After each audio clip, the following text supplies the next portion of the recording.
Hello and welcome to Dave's Model Workshop. Today I'm showing you a miniature that I recently made as a commission, and it's the Ghostbusters firehouse from the 1984 film Ghostbusters. It was a lot of fun to work on. So if you've seen the film, you'd know the building. If you haven't seen the film, you can still go to New York and see the real thing. It's a hook and ladder building, a fire department building that's in New York City, and it's lovely. It's a great old building. So how did I build this? Well, let's start with blueprints and references.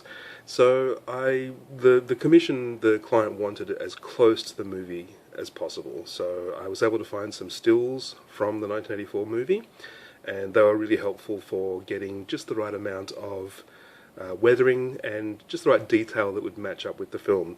Some stills, there were a couple of old magazine articles. This one was really helpful because I could actually see what the building looked like as a whole.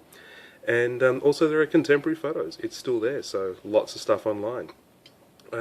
Also, Google is your friend. This is Google satellite view. I got the dimensions from that. I could work out how wide it was. And also Street View, Google Street View. You know, any building that's out there, you can see what it looks like. So that really helped for zooming in on details and seeing stuff that, wasn't featured in the film. And from those, excuse me, from those, I was able to start putting together dimensions. So I used InDesign because I used to be a graphic designer, and basically I built it all to scale. So I knew how wide I wanted it to be and how tall I wanted it to be, and I just kind of worked from there. So I wasn't working to a particular scale, I just built to the size I wanted. And that's quite liberating. The build process, I used my normal modelling foam that I use. It's basically blue modelling foam. Jump online, search for blue modelling foam, you'll find it. And it was a matter of cutting it to size. I use a hot wire cutter. It makes life so much easier. And then the fun part, the detail starting. So, you can put together all these beautiful details. It's such a lovely old Victorian building, and there's just so much to work with. All that stonework, it was exhausting, but it's also where it comes to life. It's also where it stops looking like a piece of foam, especially once you start painting it like this. It was just so many hours of cutting tiny bits of plastic to do all these stone surrounds for the windows, but that's where it comes to life. The chimney got put in and glued all together, started working on the details like the doors, so it's a mixture of plastic and card and foam and bits of wire, and it was just a joy to build. It really was. There were challenges, there were definitely challenges. Anything this complex, for example those outside walls there, anything that complex, trying to get those to glue together, really tricky. You have to be spot on with your measurements. The 3D sign out the front was 3D printed, and all the rest, scratch build. There's me holding it together with a hammer to get weight on it to glue it together. I cut my own base from a piece of board, put plaster down on top of it, and didn't leave it quite that gloopy looking, and made the sidewalk from that.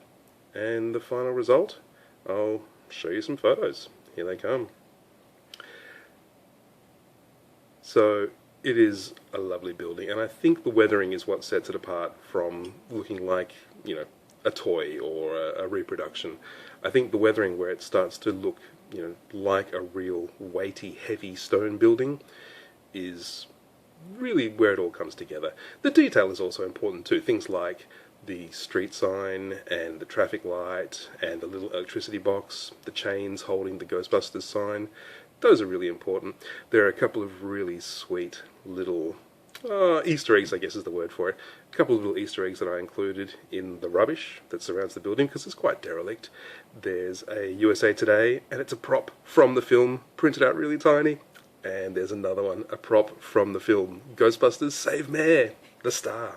Love it. So that's it. That's the size of it. You can see how big it is compared to me. And it was just a joy to build. I'm really happy with this. When I presented it to the client, the guy who commissioned it from me, he was really happy. And that's the name of the game, isn't it? That's why we do these things, to get great reactions from people when they see them. I hope you like it. And leave a comment below if you've got anything to say about it. But we all love Ghostbusters, and now someone owns a miniature Ghostbusters in their house. Cheers guys, thanks for watching, see you next time.